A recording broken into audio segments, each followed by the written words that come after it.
Assalamualaikum.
أشهد أن لا إله إلا الله وحده لا شريك له وأشهد أن محمدا عبده ورسوله اللهم صل وسلم على سيدنا وحبيبنا وشفيعنا محمد صلى الله عليه wasallam. Amma ba'du. Yang saya hormati pada pengurusi surau, imam, para pimpinan muslimin dan muslimat yang dirahmati Allah sekalian. Pertama kali kita bersyukur kepada Allah Subhanahu wa taala dengan izin dan juga dengan taufik serta hidayah dia, dapatlah sama-sama kita berkumpul pada malam ini untuk mendengar sedikit berkaitan dengan tazkirah ataupun kuliah istimewa, kita panggil sebagai kuliah khas lah, yakni sebenar ma'al hijrah. Jadi kita sebenarnya sudah masuk umur yang baru lah, kalau ikut lagi Islam sekejap lagi. Jadi kita sebenarnya kita dah masuk kalender Islam yang baru, di mana kita dah dalam usia 26 tahun, maka usia kita pada hari ini dah kira masuk 7 tahun kalau mengikut kalender Islam lah. Tapi kalau ikut kalender mungkin kita kira bulan Januari. Kami kalender umat Islam dia menggunakan ataupun bulan dia akan menggunakan bulan Januari. Jadi bulan Muharram ini dengan bulan Januari ini lebih kurang dari juga tahun yang sama juga, tetapi dia berbeza bulan sahajalah. Jadi cerita kisah berkaitan dengan ma'al hijrah ini adalah berkaitan dengan kisah yang pertama yang kita kena ingatkanlah. Kisah ini berkaitan dengan penghijrahan Nabi daripada kota Mekah ke kota Madinah.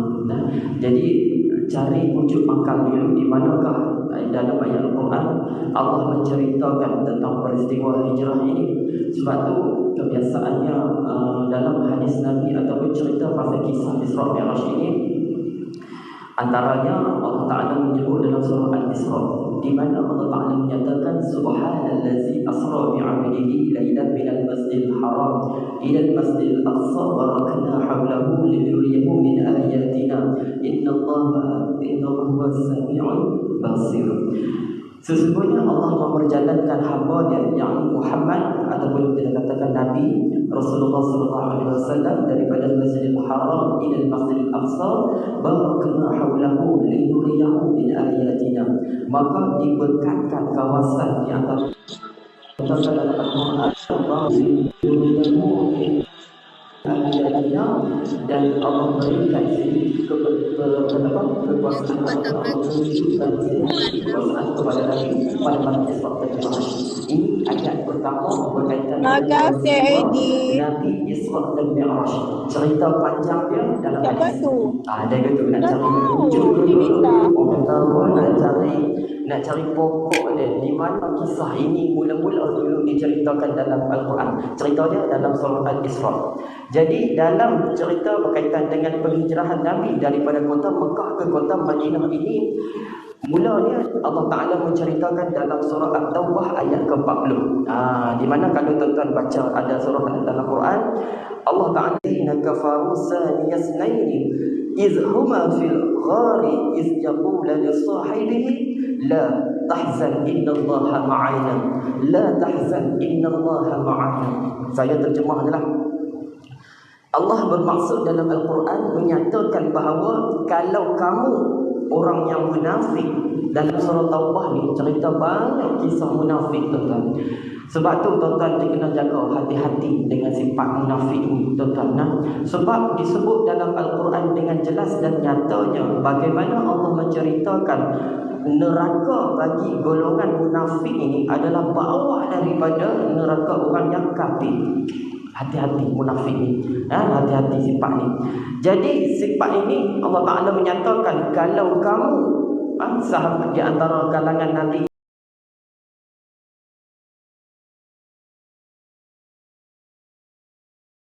ini, sahabat-sahabat Nabi ini ada mereka yang terdiri daripada kalangan munafik, tuan-tuan. Kita pun tak boleh nak baca wajah dia ni munafik atau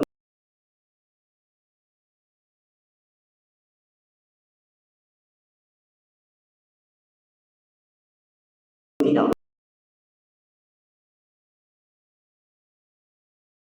Kalau kata orang tulis dekat dai, senang kita baca yang ni munafik, yang ni munafik, yang ni munafik. Tapi Rasulullah, tuan-tuan, dia tak kenal. Jadi kecuali wahyu turun kepada dia, dia kenal. Dia ni munafik, dia ni munafik. Wahyu turun sampai kepada Nabi. Lalu Al-Quran menyatakan kalau kamu tidak menolong Nabi, maka sesungguhnya Allah yang menolongnya. Allah telah pun menolongnya. Ketika mana kaum kafir, fa'anzalallahu sakinatu alaihi wa ayyadahu bijunudi lam tarawha wa ja'ala kalimatal lazi kafaru sufla. Di mana Allah Ta'ala menyatakan ketika mana kaum kafir mengeluarkan daripada negeri Mekah, sedangkan ia salah seorang daripada dua sahabat. Semasa mereka berlindung di dalam gua, ketika ia berkata kepada sahabatnya, janganlah engkau berduka cita, la tahzan innallaha ma'ana. Jangan engkau berduka cita, sesungguhnya Allah bersama kita. Lalu Allah Ta'ala kata fa'anzalal sakinatahu alaihi wa ayyadahu bijunudin lam tarawha wa ja'ala kalimatal lazi nakafaru sufla. Dan Allah menyatakan turunnya ketenangan kepada Nabi dan menguatkan lagi dengan tentera malaikat yang mana kamu tidak melihatnya. Dan Allah menyatakan sesungguhnya seruan syirik orang-orang kafir ini akan ke bawah dan kalah dengan sehina-hinanya, dan kalimah Allah lah yang tertinggi selama-lamanya kerana Allah berkuasa dan lagi maha bijaksana. Surah Taubah ayat 40. Okay. Dalam ayat ini, surah ini, Allah menceritakan berkaitan dengan dua sahabat yang duduk dalam gua. Lalu Allah menyatakan kisah di mana Allah memberitahu la tahzan innallaha ma'ana. Perkataan la tahzan ini siapa yang bercakap? La tahzan ini adalah Nabi bercakap kepada sahabatnya. Jadi sahabatnya siapakah sahabat yang mengikut Nabi daripada hijrah daripada kota Mekah ke kota Madinah? Itu dalam hadis, panjang hadis tu. Kita ceritalah. Kisah ini mengingatkan kita tentang peristiwa ma'al hijrah. Inilah peristiwa ma'al hijrah yang kita nak cerita. Ma'al hijrah ni apa benda? Kisah dia berkaitan dengan peristiwa penghijrahan Nabi daripada kota Mekah ke kota Madinah. Kisah dia sangat tragis juga, sedih juga cerita ini pun. Tapi tak apa, kita sampaikanlah. Lalu di antara dalam kisah ini, yang pertama, sebelum terjadinya peristiwa Nabi keluar daripada kota Mekah ke kota Madinah.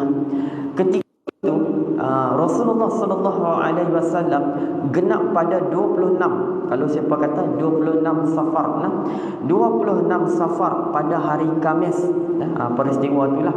Jadi 26 Safar ini pada hari Khamis tahun ke-14 kenabian.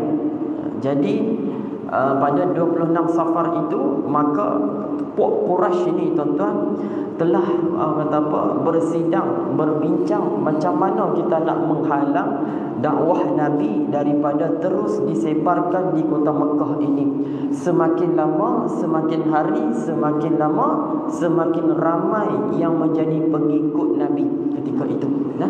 Jadi keadaan itu telah menyebabkan peristiwa penyebaran Islam ini yang semakin bertambah meningkatkan lagi hasad dengki yang bertambah kepada orang kafir, yakni Quraisy.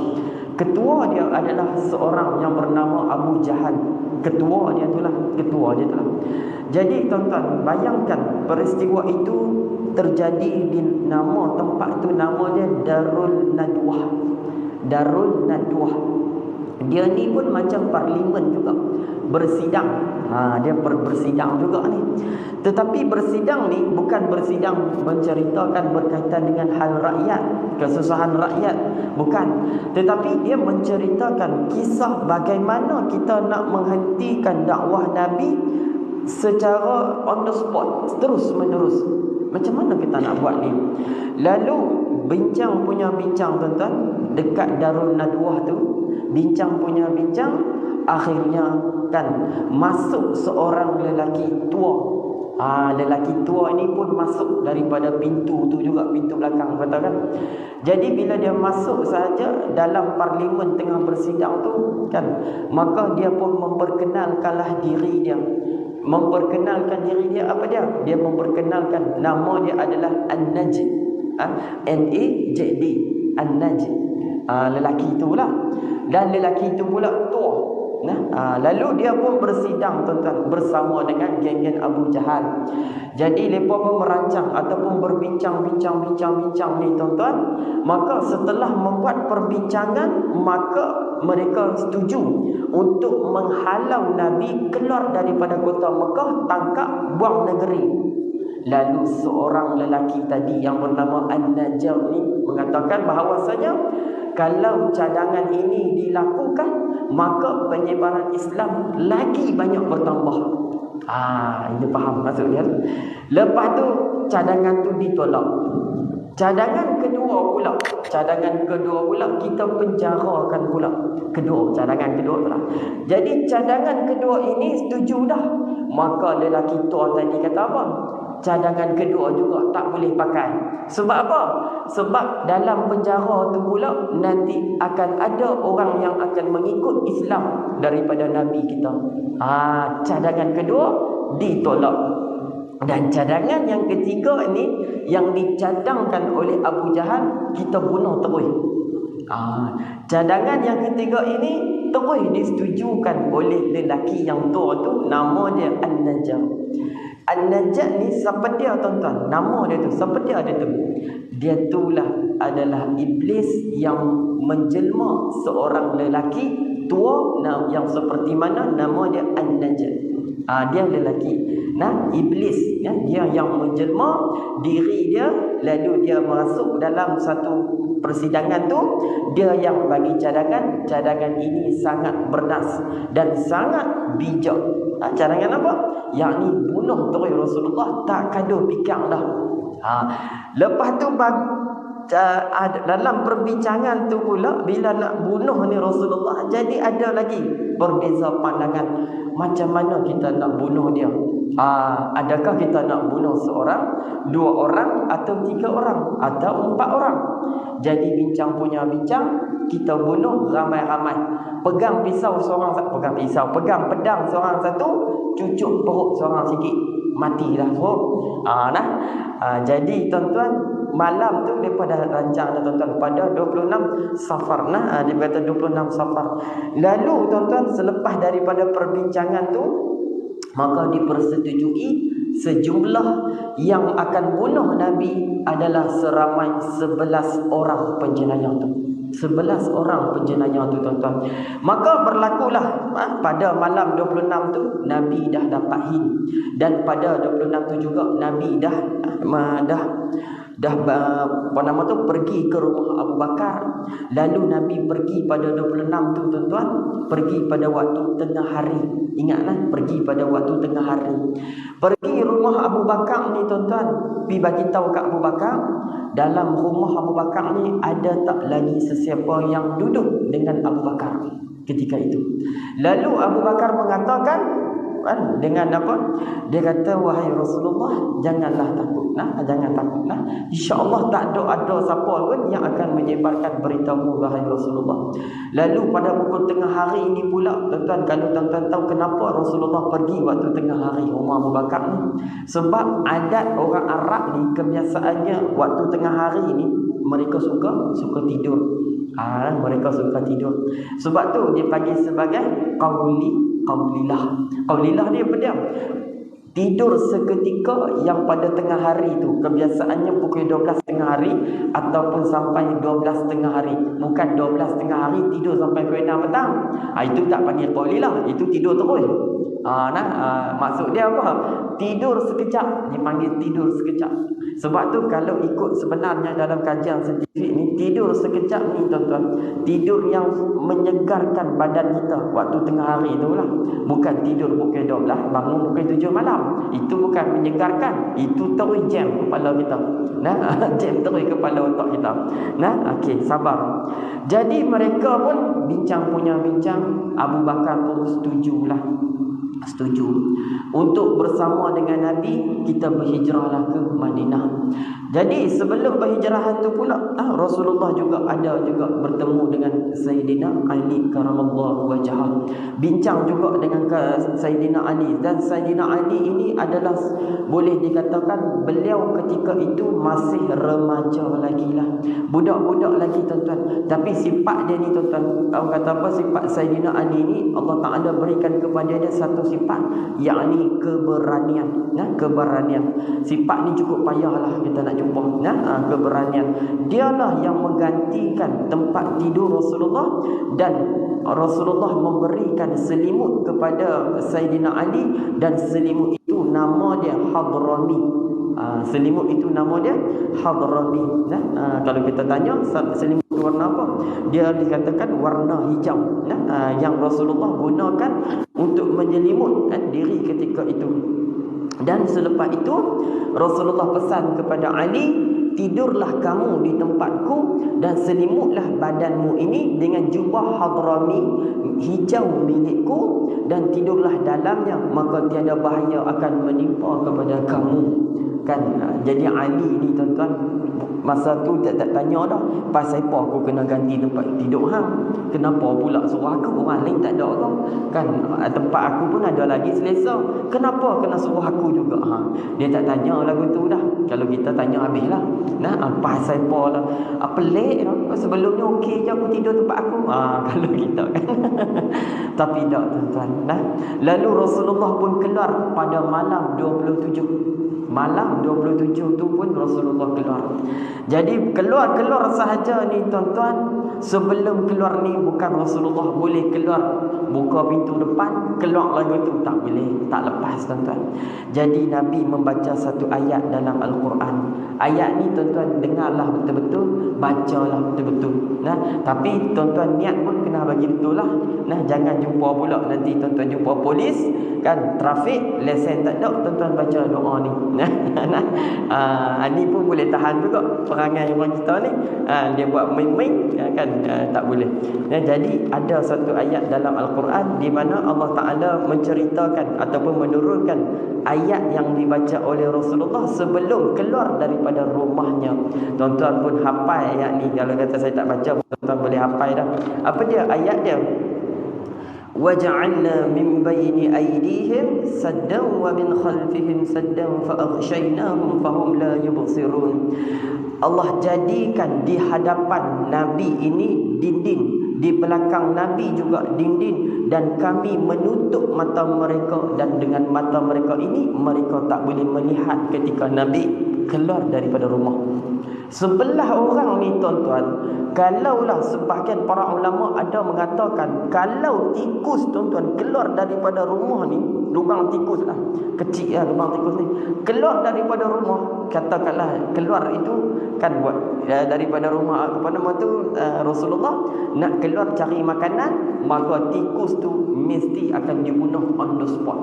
nak bagi tahu betapa ketatnya ketika rumah Rasulullah dikepung. Dan tuan-tuan kena faham, rumah Rasulullah ni bukanlah macam kita katakan mahligai ataupun double story ataupun double apa tu tri ke kan, 3-4 tingkat lagi tinggi, ada lift lagi tuan-tuan. Bukan lagu tu.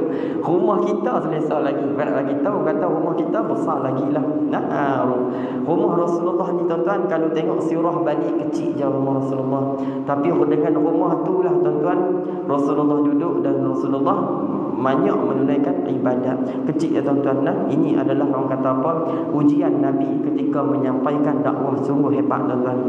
Lalu selepas itu, bayangkan Rasulullah keluar pada malam 27 tu, maka pada malam 27 itulah Rasulullah keluar. Dan ketika itu jugalah perancangan di mana rancangan orang Quraisy ataupun orang kafir yang nak bunuh kepada Nabi, lalu Allah juga merancang kepada mereka. Di mana ayat Al-Quran menyatakan wa makaru wa makarallah wallahu khairul makirin. Dan mereka merancang kepadamu ya Muhammad, sesungguhnya aku juga merancang kepadamu, dan Allah lah sebaik-baik perancang untuk menjatuhkan perancangan orang kafir. Itu ayat Quran. Wa makaru wa makarallah wallahu khairul makirin. Dan Allah sebaik-baik yang merancang. Malam tu lah. Jadi tuan-tuan, kalau ikut logik lah, pindahnya Nabi daripada kota Mekah ke kota Madinah. Dan berita itu tuan-tuan, perpindahan dari kota Mekah ke Madinah ini sebenarnya sudah diketahui oleh orang kafir. Jadi mereka nak merancang bagaimana nak sekat saja Nabi ke sana. Lalu selepas itu tuan-tuan, Rasulullah bukan pergi terus ke Madinah malam tu, tetapi Rasulullah berhijrah ataupun pergi melalui satu tempat, yang mana tempat tu tempat persembunyian Nabi ketika mana penghijrahan Rasulullah. Yang ni nama dia apa dia? Tuan-tuan pun tahu kot, nama dia adalah tempat Gua Sur. Dan Gua Sur ini tuan-tuan bukan Gua Hira. Gua Hira lain, Jabal Nur tu lain tuan-tuan. Gua Hira Gua Hira lain, Gua Sur itu pun lain. Dan Gua Sur ini dia lebih berbatu daripada dikatakan Gua Hira lah. Lebih sikitlah berbatu. Tapi kalau kata istilah dia, gunung dan juga bukit di Mekah ni tuan-tuan atau di Madinah lah, semuanya batu. Batu tu bukan batu kecil atau batu macam tanah yang rumah kita ni, tetapi batu di sana ni batu yang jenis kalau kaki kita ni dah lama dah merekah, tajam tuan-tuan waktu tu lah. Tetapi sekarang ni saya tengok di Gua Sur kan, mereka sudah buat tangga, jadi mudahlah.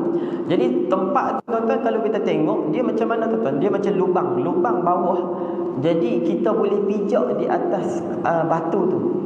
Dia macam lubang tu bawah, dan lubang tu pula tuan-tuan, dia boleh masuk cahaya matahari, angin boleh masuk keluar ke belakang. Lubang tu lah dia duduk.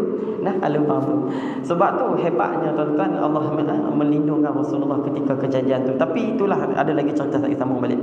Jadi kalau ikut asal dia tuan-tuan, Nabi ni perlu ke Madinah, tapi tak, dia mengikut satu jalan yang mana jalan tu tidak dilalui ataupun tidak dirancangkan ketika mana diberitahukan kepada orang-orang Mekah ketika itu. Lalu Rasulullah bersama dengan Abu Bakar pergilah berjalan menuju ke kota Gua Sur. Ketika itu duduklah dalam tu. Jadi dia ditanya, berapa lamakah Rasulullah duduk di dalam tu? Berapa lama Rasulullah duduk dalam tu? Rasulullah duduk di sana lebih kurang dalam 3 hari. 3 hari dulu. Jadi satu soalan dia, orang kafir ni tuan-tuan, mereka dah tahu dah yang Nabi akan pergi daripada kota Mekah ke kota Madinah. Tapi macam mana orang kafir boleh pula jumpa satu jalan di mana mereka boleh melalui dan boleh membaca laluan Nabi bersama Abu Bakar ke Gua Sur? Macam mana mereka boleh tahu? Tu soalannya. Ramai keliru tu. Adakah bocor? Tak akan bocor. Jadi macam mana mereka boleh tahu? Soalan dia tuan-tuan, jawapan dia kerana apa? Kerana orang Arab ni dia ada lagi satu kepakaran, dipanggil sebagai ahlul kifah ataupun dipanggil sebagai ahli kifah. Dipanggil sebagai ahli kifah ataupun kita panggil lebih mudah dia seperti mana yang lebih fahamnya dipanggil sebagai, sekejap saya pun ada catat kat tuan-tuan, kisah tu lah sebelum saya nak main sini pun. Ahli kiyafah ataupun dipanggil sebagai kiyafah. Yang ni tuan-tuan apa dia? Orang yang boleh baca tapak kaki manusia yang melalui kawasan padang pasir. Nama dia. Orang Arab bab ni dia pakar. Bab ni cukup pakar orang Arab. Jadi nama dia adalah ahli kiyafah. Ahli kiyafah. Jadi lepa ni tuan-tuan baca-baca laluan dan jejak kaki Nabi ni, dan akhirnya mereka tahu tempat laluan Nabi ni menuju ke Gua Sur. Dan mereka pergi sana tuan-tuan, kepung pula sana.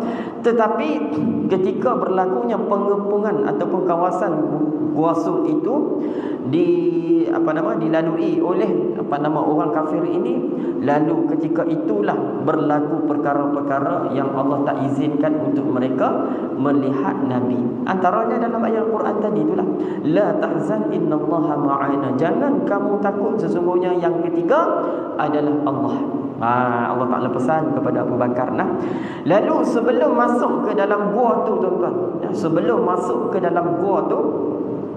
Abu Bakar ada berkata, demi Allah, jangan engkau masuk ke dalamnya, melainkan aku yang akan masuk dahulu, dan kalau ada apa-apa bahaya, biarlah aku yang menanggungnya, asalkan bukan kamu ya Rasulullah. Ini ucapan Sayyidina Abu Bakar kepada Nabi ketika mana mula-mula nak masuk kawasan gua tersebut. Kalau kita tuan-tuan hang masuk dulu, tengok dulu ada ulang ke tak ada ulang, nanti bagi tahulah kat aku. Kalau kita lah. Sebab apa? Sebab fikir takut lagi keselamatan. Inna lillahi terus kena pancung dengan apa? King Cobra. Habis terus meninggal. Kalau kena pancung dengan King Cobra tu, kena banyaklah buat wasiat dulu. Sebab apa? Jarang orang boleh hidup balik kalau dengan King Cobra tu. Hebat tuan-tuan. Lalu masuklah Abu Bakar ke dalam gua tersebut, menutup lubang-lubang, kalau ada lubangnya lagi dia menutup dengan kainnya. Dan tiba-tiba Abu Bakar radhiyallahu anhu disengat binatang yang berbisa daripada lubang tersebut, namun ditahankan kesakitannya disebabkan ketika itu Rasulullah sedang tidur tuan-tuan. Rasulullah sedang tidur, tahan air mata Abu Bakar ni tuan-tuan, yang kena sengat kalajengking. Disebut dalam ni kata kalajengking jugalah, dan disengat. Tapi kalau kita fikir balik tuan-tuan, kalau kena sengat kalajengking ni tuan-tuan, jarang orang boleh senyap. Jarang orang boleh senyap. Bahkan menjerit tu dengar 5 km suara dia punya sakit. Kalajengking tuan-tuan, bukan kena sengat dengan tempuan pun tak boleh duduk lagi kalajengking. Tapi tuan-tuan jangan nak pergi buat testimoni pula. Cari seekor kalajengking, pegang ekor dia, tak payahlah. Nak bagi tahu kesakitan dia tu tak terhingga lah juga. Tapi lepas tu apa yang terjadi? Menitisnya air mata Abu Bakar di atas wajah baginda Rasulullah sallallahu alaihi wasallam. Lalu Rasulullah mengambil air, meludah di tempat sengatan itu, maka hilanglah kesakitan yang ditanggung oleh Abu Bakar. Jadi maka selepas daripada tu tuan-tuan, siapakah yang duk menghantar makanan kepada mereka selama 3 hari ini? Ni pun pelik juga tuan-tuan. Pelik tuan-tuan. Selama 3 hari ini mereka ini duduk tuan-tuan, siapa yang duk hantar makanan ni? Di antaranya adalah hamba Abu Bakar, yakni nama dia apa dia? Amir bin Fuhairah. Dia ni hamba Abu Bakar, menggembala kambing di kawasan persembunyian baginda dan Abu Bakar. Dan apabila tibanya waktu Isyak, beliau akan membawa kambingnya ke arah gua, lalu memberah susu kambing tersebut, kemudian dia membawa pulang kambing tersebut. Begitulah keesokan harinya. Dalam Sahih Al-Bukhari 1/5 553/554 rujukannya lah dalam kitab yang sahih. Dan selepas selesai pulang ke Mekah pula dengan kambing tersebut pula tuan-tuan, yang melalui jejak yang ditinggalkan oleh Abdullah bin Abu Bakar, dan juga dihilangkan juga kesan tapak kaki tersebut. Jadi selama 3 hari itu tuan-tuan, bayangkan Rasulullah duduk di sana. Dikatakan ketika mana kaum Quraisy sedang mengepung kawasan persembunyian Nabi ini, ada di antara mereka yang berkata, boleh jadi Rasulullah memang ada dalam gua tersebut. Memang ada. Lepas tu nak jadikan cerita juga ni. Ni nak jadikan cerita dah tuan. Lepas tu ada juga seorang yang tak berapa nak cerdik, ataupun seorang yang cerdik jugalah, nak boleh katakan cerdik jugalah. Apa dia berkata, macam mana Rasulullah nak duduk di dalam tu, sedangkan sarang labah-labah yang buat di pintu masuk itu lebih tebal daripada dia punya usia kita. Boleh jadi sarang labah-labah tu lebih lama daripada kita. Nak cerita mai, kalau tempat tu tuan-tuan, tempat tu memang tempat yang lama manusia tak duduk. Kebiasaan kita akan jumpa lah sarang labah-labah tu. Jarang kalau rumah dalam 50 tahun tak duduk, tiba-tiba bersih macam tak ada apa, kosong je, bersih lagi, habuk tak ada, sarang labah-labah tak ada, tikus tak ada, cicak tak ada, apa pun tak ada. Jarang berlaku lagu tu. Jadi mereka katakan boleh jadi kan yang sarang labah-labah ni lebih tua daripada rumah hang. Dan setengah ada mengatakan, bayangkan ada di antara mereka yang buang air kecil. Buang air kecil ni depan pintu masuk gua tersebut tuan-tuan. Kalau fikir logik lah tuan-tuan, fikir logik kan, ada tak orang boleh sanggup nak buang air kencing tu depan-depan pula orang? Memang tak lah tuan-tuan, dengan angkat kain lagu tu kencing depan orang tu kan, kecuali orang gila lah kot. Tak ada orang buat macam tu, kerja lagu tu orang tak buat tuan-tuan. Jadi nak bagi tahu kisah ni, lelaki tu tuan-tuan sampai tahap macam tu punya yakin Nabi memang tak ada dalam gua tersebut. Dan Abu Bakar menyatakan bahawasanya sekiranya salah seorang di antara mereka yang tunduk saja kepala di bawah tuan-tuan, tunduk di bawah tu, maka mereka nampaklah Abu Bakar dan juga Rasulullah ketika itu. Kalau kita tuan-tuan, sebelah orang ni tuan-tuan pegang pedang dah, bukan pegang pedang ni nak bawa bincang dah dulu dah. Sebelah orang ni pegang pedang adalah untuk apa? Untuk dapat saja on the spot bunuh terus. On the spot tuan-tuan, bunuh terus. Sebab apa? Mereka ditawarkan dengan tawaran 100 ekor unta. Bukan 1 ekor unta, 100 ekor unta. Bukan senang tuan-tuan nak dapat 100 ekor unta. Tambah-tambah kalau korban musim korban, orang offer kat kita, nak tak aku bagi kepada hang 100 ekor unta percuma? Kan takkan kita nak jawab tak payahlah, rugi aku. Apa rugi pula? Bayangkan seekor unta tuan-tuan harga 7,000. Tuan-tuan kali dah dengan 100 ekor, berapa puluh ribu tuan-tuan untung. Dapat pun free, jual pula orang kat korban.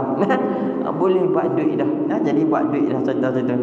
Jadi selepas tu tuan-tuan nak jadikan cerita, bayangkan keadaan ketika itu Abu Bakar ni tuan-tuan, kepala otak dia lah dah jadi tak apa nak betul lah. Bukan kata betul macam mana, jam sebab apa? Lagi satu lagi, dia melihat ramai di luar sana penuh dengan orang kafir. Dan kedua, lalu Rasulullah ni tuan-tuan, itulah kata Nabi ni tuan-tuan, dia beritahukan kepada Abu Bakar, la tahzan innallaha ma'ana, jangan kamu bersedih, sesungguhnya kan Allah bersama dengan kita, innallaha ma'ana. Lepas tu baru tenang sah. Oh tenang juga tuan-tuan. Nak mati, bukan nak hidup, nak mati cerita dia ni. Kalau dapatlah. Jadi selepas itu maka kisah ini lepas daripada 3 hari cari pula di kawasan Madinah, tuan-tuan. Cari kawasan Madinah pun tak ada juga. Pelik lepa ni, pergi mana tuan-tuan? Selepas itu selepas daripada 3 hari ni tuan-tuan mencari dan memburu Rasulullah ni, maka Rasulullah pun keluarlah daripada ataupun daripada Gua Sur dan menuju pula ke kawasan Madinah. Tuan-tuan kena ingat, perjalanan Nabi ke Madinah ni pergi melalui jalan yang pelik sikit. Dia tak lalu jalan biasa. Kalau ikutkan, dia ikut jalan biasa tuan-tuan. Jalan yang kita tengok, jalan yang lurus lah. Contoh dia, kalau kita nak pergi Melaka, kenapa pula nak pergi Perak? Patut kalau pergi Melaka, turun, ikutlah jalan Sungai Besi, direct ke Melaka, jumpa Port Dickson dulu. Tak tuan-tuan, dia patah balik dia pergi Perak. Dia pergi Perak dulu 3 hari, duduk di situ, lepas tu baru dia patah balik ke Melaka. Dia pelik jalan laluan dia tu lah Rasulullah ketika itu tuan-tuan. Jadi tak apalah, selesai masalah dah. Selesai masalah. Jadi Rasulullah ni pun tuan-tuan duduk 3 hari, dan selepas itu Rasulullah pun bertolaklah dengan Abu Bakar ke Madinah. Dan apabila perjalanan ke Madinah ni tuan-tuan, bayangkan ke Madinah ketika itu, bayangkan adalah orang di Madinah ni juga dan melihat gerombolan Rasulullah, Abu Bakar dan juga dengan Nabi daripada jauh. Mereka tak berapa kenal daripada jauh, daripada tengok, lihat kabilah, dipanggil kabilah lah ketika itu. Dan ketika itu jugalah orang kafir mencari Rasulullah dan bertanyakan, ada tak kamu menampak kabilah ataupun orang yang dalam keadaan mereka sedang menuju ke Madinah. Ketika itu, ketika Rasulullah sembunyi di Gua Sur itu tuan-tuan, maka tidak mengetahui siapa pun ketika Nabi sedang duduk sembunyi di Gua Sur, kecuali hamba Abu Bakar, Rasulullah dan Abu Bakar tuan-tuan. 3 orang ni yang tahu.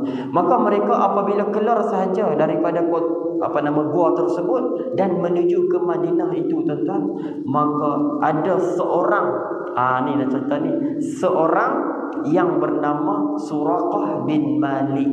Nama dia Suraqah bin Malik, tuan-tuan ingatlah nama dia ni.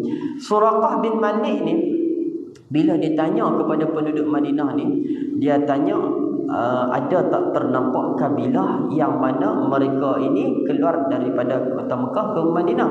Lalu orang Madinah ni pun bocor juga rahsia tuan-tuan. Ada, dia kata nampak. Lepas tu tuan-tuan, Suraqah bin Malik ni adalah seorang yang hebat pemanah. Bukan calang-calang ni, orang hebat pemanah. Jadi dalam hati dia ni tuan-tuan, bila dapat berita tentang peristiwa dia kabilah yang sedang menuju daripada Mekah ke Madinah, dalam hati dia mengatakan bahawasanya mesti Nabi dengan Abu Bakar. Dalam hati dia lah. Jadi dia pun tuan-tuan, dia pun buat apa tuan-tuan? Dia buat apa? Dia pun cuba membuat tilik tuan-tuan, membuat ramalan. Budaya orang Arab dulu ni tuan-tuan, mereka suka buat ramalan. Ramalan orang panggil tilik lah, lebih mudah faham. Dan kata Suraqah bin Malik ni, dia kata, aku mengarahkan kuda membawa aku sehingga menghampiri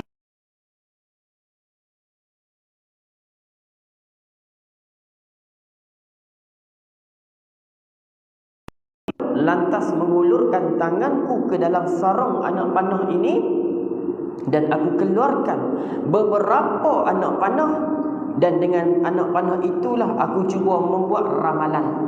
Dia buat keluar anak panah ni tuan-tuan, dia test dia buat ramalan apa dia tuan-tuan, sama ada dia ni dapat mudarat ke ataupun tidak. Dia pun buat ramalan tuan-tuan. Selama dia buat ramalan tu dengan anak panah dia tu, semua sial. Semua sial tuan-tuan, tak ada langsung untung, rugi pula ada. Suraqah bin Malik inilah. Dan tetapi apa yang terjadi, dia pun tak peduli dengan ramalan dia, terus mengejar Nabi, dan kudaku membawa aku semakin hampir sehinggalah aku mendengar bacaan Al-Quran oleh Rasulullah. Sampai dekat Rasulullah tuan-tuan. Lalu Rasulullah tidak berpaling sedikit pun tetapi Abu Bakar lah yang banyak berpaling. Nah, kalau ikutkan tuan-tuan, dia tahu orang duk kejar daripada belakang, patut larilah. Lari lagi. Tak tuan-tuan, terbalik pula. Terbalik kenapa? Rasulullah dengan tenang pula tuan-tuan berjalan dengan biasa. Dan Abu Bakar pula yang pula bimbang ke depan ke belakang, ke depan ke belakang, ke depan ke belakang. Abu Bakar ketika itu tuan-tuan. Lalu tiba-tiba kaki hadapan kudaku terbenam ke dalam bumi sehinggalah ke paras lutut. Lalu aku pun terjatuh dan aku bangun dan menarik kudaku. Tak kala sudah hampir kakinya mahu keluar, ia sudah mula berdiri betul. Tiba-tiba kelihatan di hadapan debu-debu yang berkilauan di langit seperti asap. Dan ketika itulah Suraqah bin Malik mengatakan kepada Nabi, betullah memang tak akan boleh bunuh dengan Rasulullah ini seperti mana perkataan yang diucapkan oleh orang Quraisy. Kalau tuan-tuan baca kisah Nabi, Rasulullah meninggal dunia sebab sakit, bukan sebab dibunuh. Kalau ikutkan balik sejarah Nabi ni, ramai orang nak bunuh dia tuan-tuan. Tapi Allah Ta'ala ni kata, innallaha ma'ana. Sesungguhnya Allah bersama dengan kita. Dan kisah Suraqah ini yang jatuh daripada kuda ini dinukilkan dalam kitab-kitab Sirah An-Nabiyah, yang mana ditulis oleh para ulama terdahulu dan juga masa kini. Antaranya dinukilkan oleh Imam Ibn Hisham, dan kisah ini diceritakan oleh Imam Ibn Katsir. Kalau tuan-tuan kenal Imam Ibn Katsir ni siapa? Dialah imam yang banyak mentafsirkan ayat Al-Quran. Imam ulama lah ni, bukan jalan-jalan tuan-tuan. Dia juga salah seorang yang hebat dalam bidang Al-Quran ataupun tajwid. Imam Ibn Katsir hebat jadi tuan-tuan. Jadi selepas itu sampai sahaja ni tuan-tuan, maka sampai saja di kawasan Madinah ini, maka Rasulullah ini membuat masjid yang pertama. Yang ni lah disebut apabila Nabi tiba di Madinah, maka Nabi bersinggah di satu kawasan yang tinggi di Madinah. Lalu sebuah perkampungan yang dinamakan Bani Amr dan juga Auf. Dan juga Nabi menetap di situ selama 14 malam. Riwayat Al-Bukhari 3932 dan juga Muslim 524. Jadi Nabi membina sebuah masjid yang mana di kawasan itulah dibinakan Masjid Quba.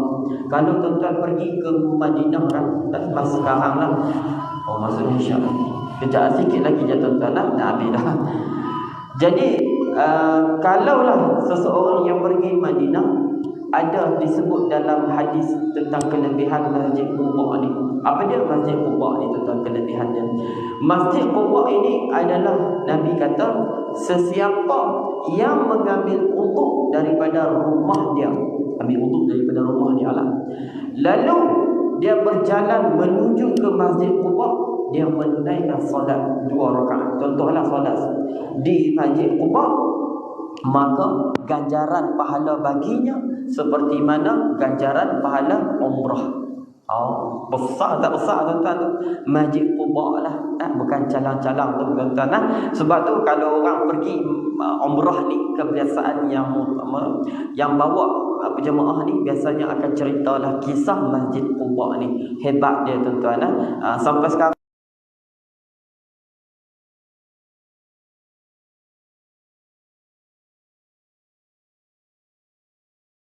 Nabi daripada kota Mekah ke kota Madinah sudah diceritakan dalam Al-Quran di dalam surah At-Taubah ayat 40, dan diceritakan juga banyak di dalam hadis-hadis Nabi. Sebab tu orang kata apa, kisah ini merupakan satu peristiwa yang memberikan kepada kita pengajaran juga iktibar bahwasanya Islam ni bukan semudah yang mana kita bangun tidur, solat subuh, solat zuhur, solat asar, solat maghrib, solat isyak, lepas tu tidur pula. Bukan macam tu mudahnya kita dapat. Tetapi Islam ini dapat dengan air mata, darah di antara para sahabat, perang tuan-tuan. Dan kalau kita duduk di tempat mereka ni, bukan senang kok kita nak hadapi ujian yang seperti mana di kalangan para sahabat hadapi. Jadi kisah ini kita ambillah pengajaran dan iktibar. Mudah-mudahan dengan kisah seperti ini dapat lagi kita meningkatkan lagi iman dan takwa kita kepada Allah Subhanahu wa taala, seperti mana pertolongan kepada Nabi ketika mana Nabi keluar daripada rumah menuju ke Gua Sur itu tanpa dilihat oleh orang-orang kafir ketika itu. Kerana apa? Ditolong ataupun dibantu dengan izin Allah. Jadi kita sudahi dengan tasbih kafarah dan juga surah Al-Asr. Subhanakallahumma wa bihamdika asyhadu an la ilaha illa anta nastaghfiruka wa natubu ilaik. Wal 'asri innal insana lafi khusr illa allazina amanu wa 'amilus salihati wa tawasaw bil haqq wa tawasaw bis sabr. Allahumma arhamna bil Qur'an waj'alhu lana imaman wa nuran wa hudan wa rahmah. Allahumma zakkirna minhu ma nasina wa 'allimna minhu ma jahilna warzuqna tilawatahu ana al-layli wa atrafan nahar waj'alhu lana hujjatan ya rabbal alamin. Wa sallallahu ala sayyidina Muhammad wa ala alihi wa sahbihi wa sallam walhamdulillahi rabbil alamin. Taqabbalallahu minkum.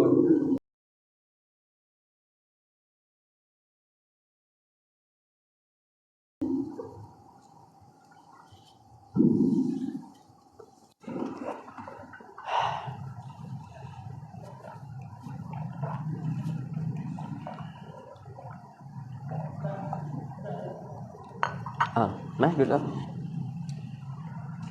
Sekejap. Sekejap.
الله أكبر الله أكبر أشهد أن لا إله إلا الله أشهد أن محمدا رسول الله حي على الصلاة حي على الفلاح قد قامت الصلاة قد قامت الصلاة الله أكبر الله أكبر لا إله إلا الله.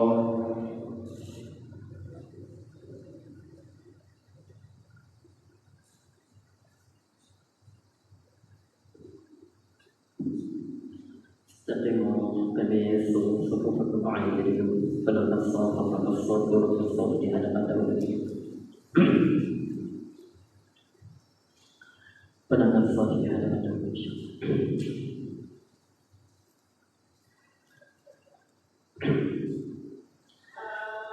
أعوذ بالله من الشيطان الرجيم بسم الله الرحمن الرحيم صلي فضل الشفاء أربع ركعات الله أكبر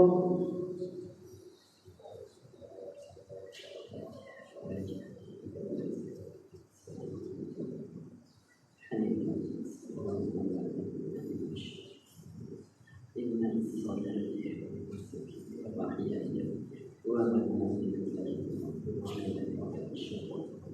ذلك وأنا من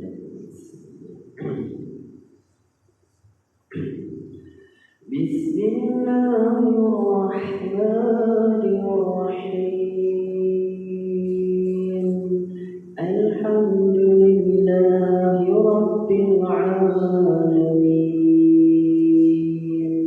الرحمن الرحيم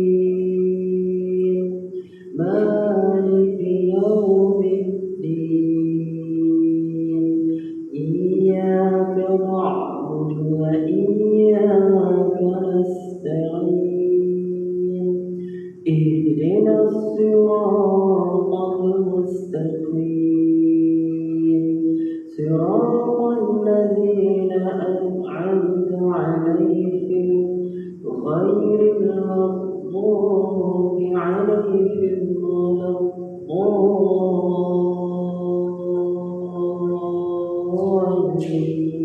الضالين آمين.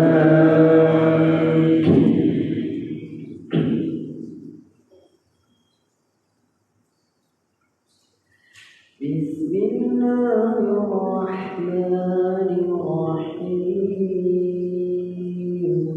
إنا أنزلناه في ليلة القدر وما أدراك ما ليلة القدر ليلة القدر خير من ألف شهر تنزل الملائكة والروح فيها بإذن ربهم من كل أمر سلام هي حتى مطلع الفجر الله أكبر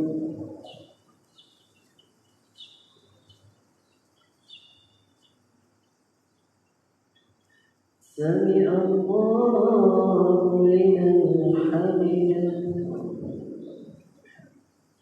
الله أكبر الله أكبر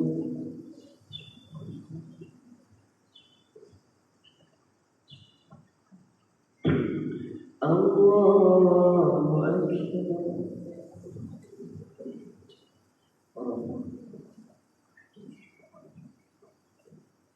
أكبر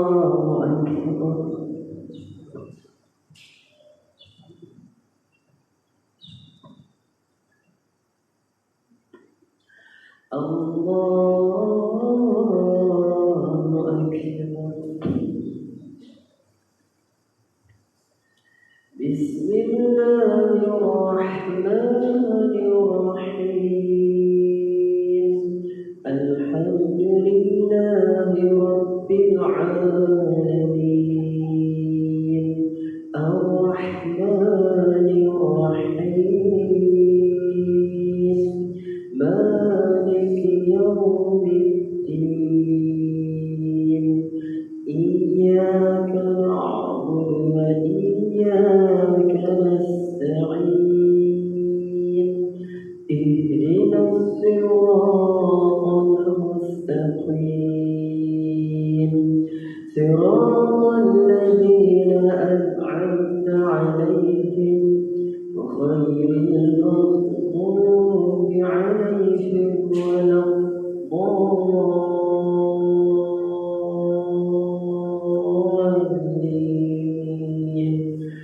آمين.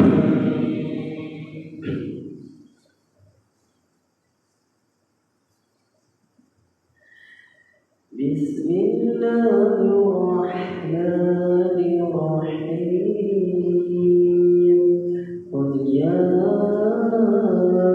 أيها الكافرون لا أعبد ما تعبدون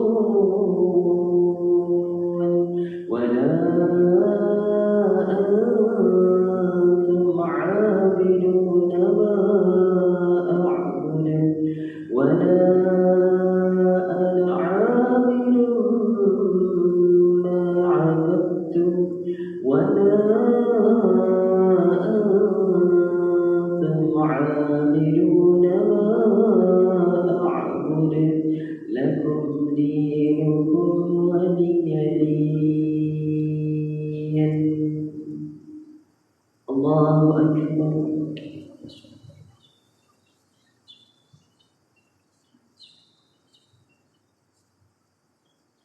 سمع الله لمن حمده. الله أكبر.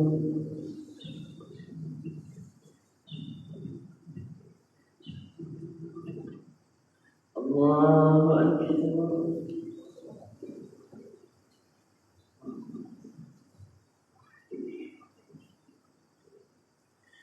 الله أكبر.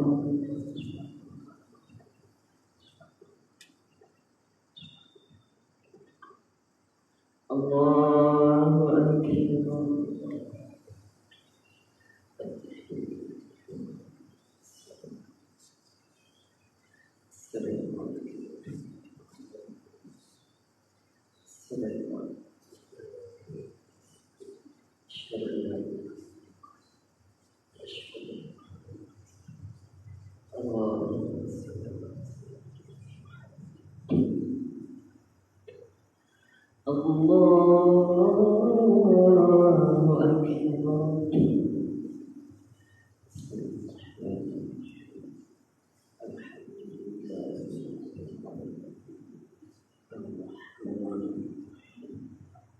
مالك إياك نعبد وإياك نستعين اهدنا الصراط المستقيم صراط الذين أنعمت عليهم غير المغضوب عليهم ولا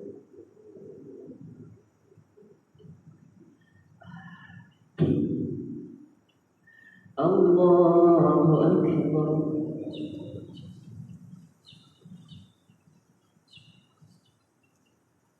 سمع الله لمن حمده. الله أكبر.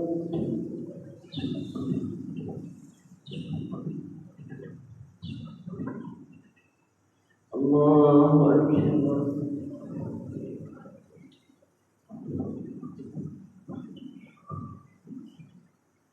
الله أكبر.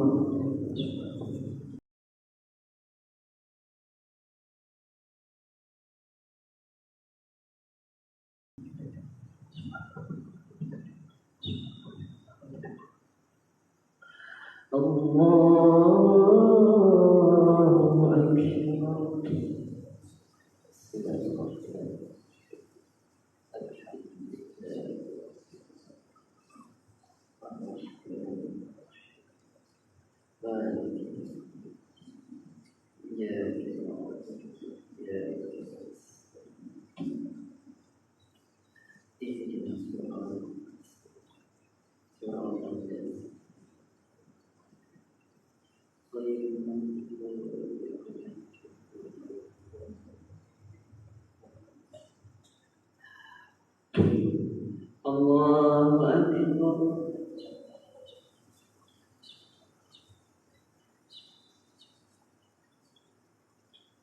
سمع الله لمن حمده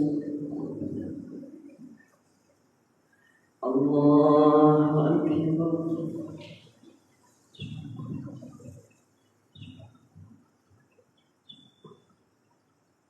الله أكبر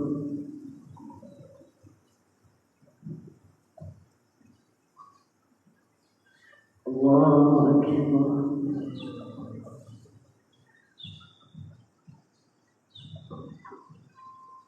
الله أكبر.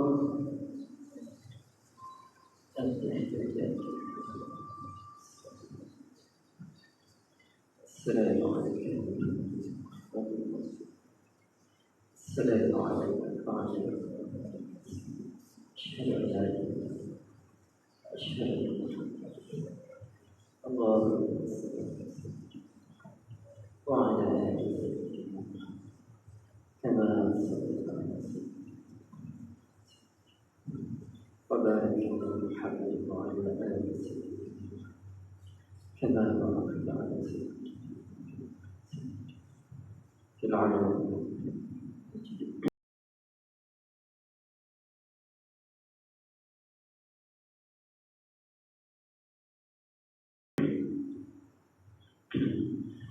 السلام عليكم ورحمة الله.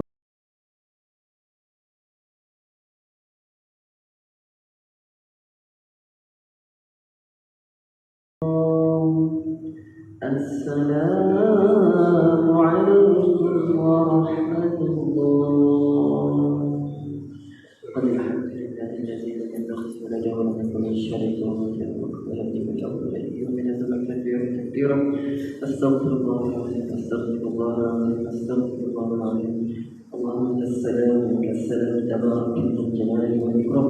اللهم لا اله الا هو الحي القيوم لا تأخذه سنة ولا تأخذه ما في السماوات وما في الأرض. من ذا الذي يشفع عنده إلا بإذنه يعلم ما بين أيديهم وما خلفهم ولا يحيطون بشيء من علمه إلا بما شاء وسع كرسيه السماوات والأرض ولا يئوده حفظهما وهو العلي العظيم. سورة الخلق.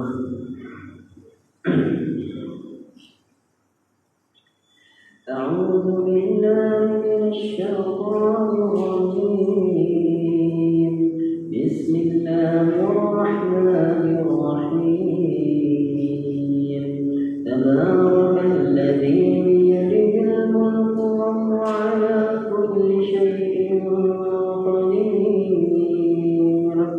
الذي خلق الموت والحياة ليبلوكم أيكم أحسن عملا وهو العزيز الغفور. الذي خلق سبع سماوات طباقا ما ترى في خلق الرحمن من تفاوت فارجع البصر هل ترى من فطور ثم ارجع البصر كرتين ينقلب إليك البصر خاسئا وهو حسير. ولقد زينا السماء الدنيا بمصابيح وجعلناها رجوما للشياطين وأعتدنا لهم عذاب السعير. وللذين كفروا بربهم عذاب جهنم وبئس المصير. إذا ألقوا فيها سمعوا لها شهيقا وهي تفور تكاد تميز من الغيظ كلما ألقي فيها فوج سألتها لم يأتكم نذير. قالوا بلى قد جاءنا نذير فكذبنا وقلنا ما نزل الله من شيء إن أنتم إلا في ضلال كبير وقالوا لو كنا نسمع أو نعقل ما كنا في أصحاب السعير فاعترفوا بذنبهم فسحقا لأصحاب السعير إن الذين يخشون ربهم بالغيب لهم مغفرة وأجر كبير وأسروا قولكم أو اجهروا به إنه عليم بذات الصدور ألا يعلم من خلق وهو اللطيف الخبير هو الذي جعل لكم الأرض ذلولا فامشوا في مناكبها وكلوا من رزقه وإليه النشور أأمنتم من في السماء أن يخسف بكم الأرض فإذا هي تمور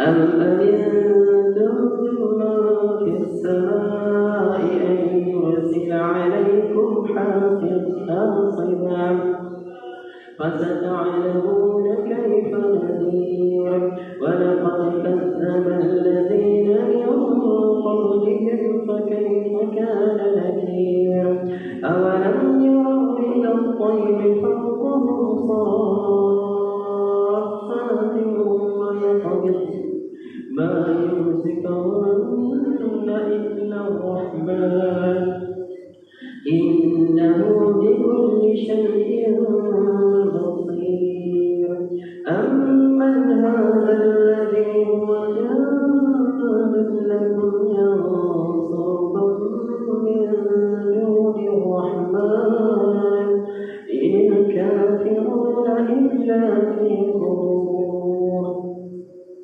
أمن هذا الذي يرزقكم إن أمسك رزقه بل لجوا في عتو ونفور أفمن يمشي مكبا على وجهه أهدى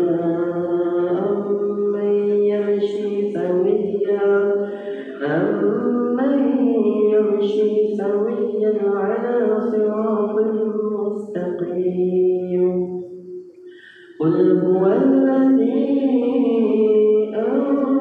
أنشأكم وجعل لكم السمع والأبصار والأفئدة قليلا ما تشكرون قل هو الذي ذرأكم في الأرض وإليه تحشرون ويقولون متى هذا الوعد إن كنتم صادقين قل إنما العلم عند الله وإنما أنا نذير مبين فلما رأوا زلفة سيئت وجوه الذين كفروا وقيل هذا الذي كنتم به تدعون قل أرأيتم إن أهلكني الله ومن معي أو